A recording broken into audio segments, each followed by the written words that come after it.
Om Swastiastu. Perkenalkan, nama saya Iwayan Rian Sulistiana, NIM 2018-020023. Dalam kesempatan kali ini saya akan menjelaskan tentang sejarah gamelan selonding yang ada di Pura Batur.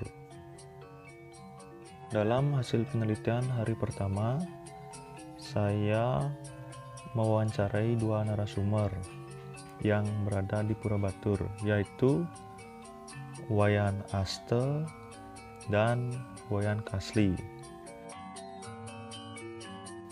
Pada saat Desa Batur berada di bawah, dulu Desa Batur bukan yang berada pada saat ini, tetapi Desa Batur berada di bawah, bertempat di lembah Gunung Batur, dan Gunung Batur beberapa kali mengalami letusan. Terakhir, letusan yang paling hebat menjadikan Desa Batur menjadi rata dengan tanah, yaitu pada tahun 1926. Sehingga selonding yang ada saat ini berjumlah 2 pelawah yang memang kami warisi dari leluhur. Dari saat Batur yang masih di bawah, kemudian karena peninggal itu hanya 2, dilengkapi dengan duplikat yang sekarang yang sudah lengkap.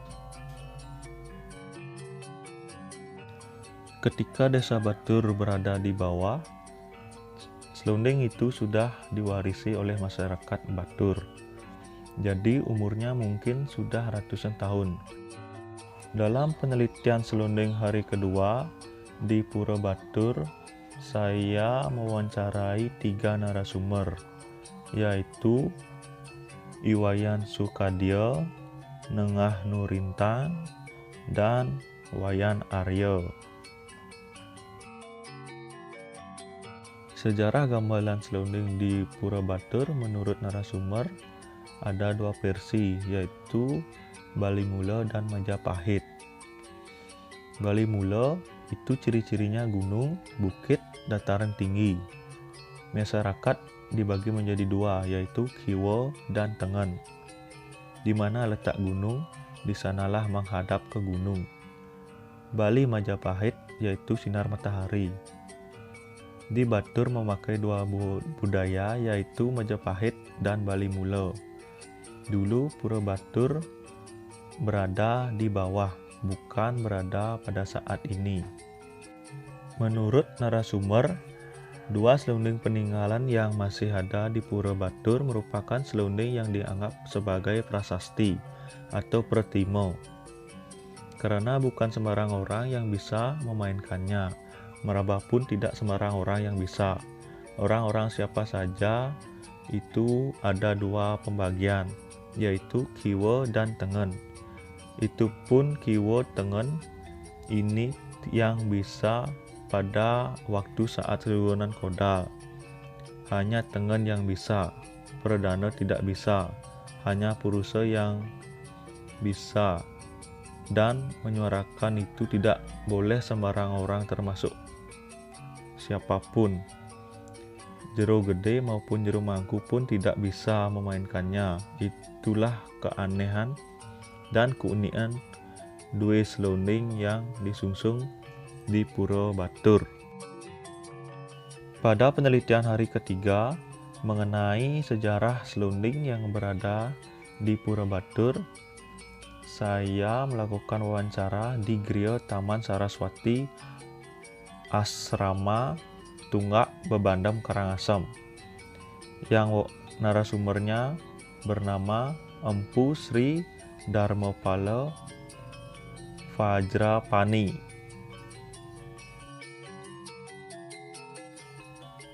Dari sejarah yang ditemukan oleh narasumber, berdasarkan bukti historiografi terutama secara artefak yang bisa dipergunakan sebagai bukti, pernah terdapat selonding pada masa lalu. Bukan di Tenganan saja, itu mungkin hanya kebetulan pariwisata itu terkenal.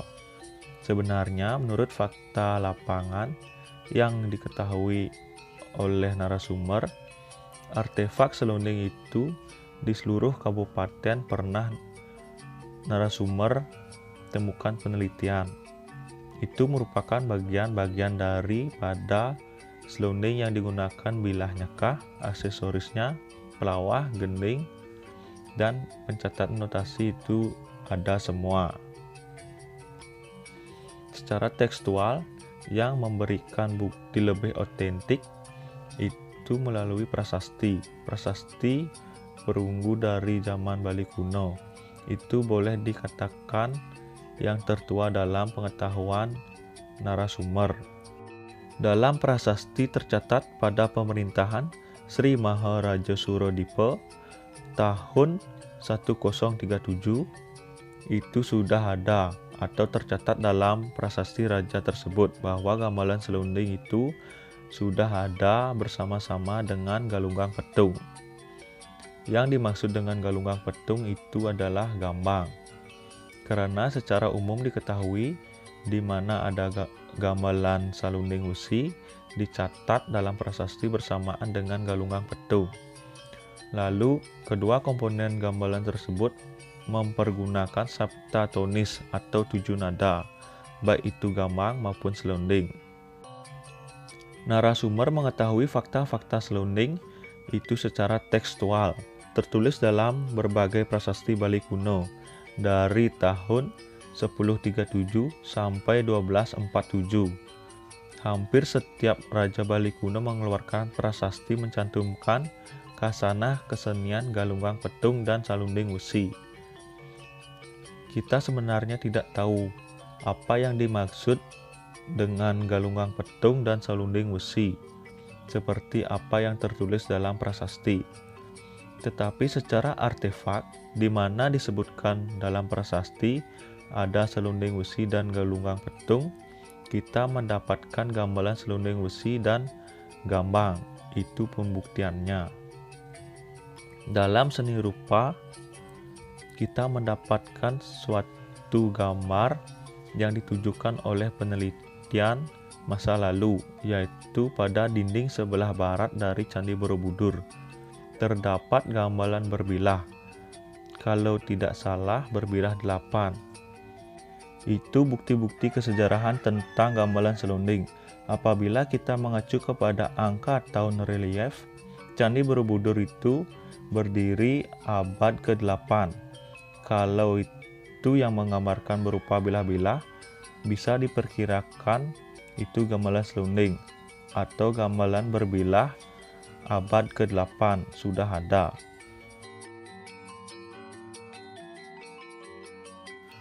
Selonding yang ada di Pura Batur memang narasumber dulu yang membuatnya. Sebelum diperbaiki, dulu masih ada 2 tungguh gangsa seperti gangsa saron. Sekian sejarah yang bisa saya sampaikan mengenai gamelan selonding di Pura Batur. Om Santi, Santi, Santi, Om.